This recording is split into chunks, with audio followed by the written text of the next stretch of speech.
பிரியமான தேவ பிள்ளைகளே, ஆண்டவர் மீது உறுதியான நம்பிக்கை வைத்து இடைவிடாமல் செபித்து கொண்டிருக்கிற சாதாரண தானியேலுடைய வாழ்க்கையிலே அரியணையை, ஆண்டவர் வீற்றிருக்கின்ற அரியணையை, அக்கினி அரியணையை பார்க்கிற கண்கூடாக காட்சியாக பார்க்கிற பாக்கியத்தை கடவுள் அவருக்கு தருகிறார்.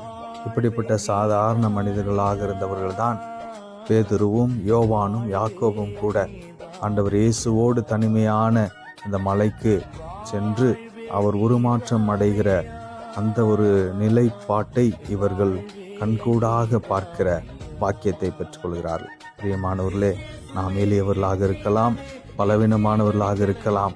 ஆண்டவர்களே, ஐக்கியமாக இருக்க நீங்கள் முற்படுகிற பொழுது அவருடைய மாட்சியை உறுதியாக காண்பீர்கள் என்ற நம்பிக்கையிலே ஒப்பு கொடுத்து செபியுங்கள். ஆண்டவர் உங்கள் ஒவ்வொருவரையும் பாதுகாத்து வழி நடத்துவாராக. ஆமேன்.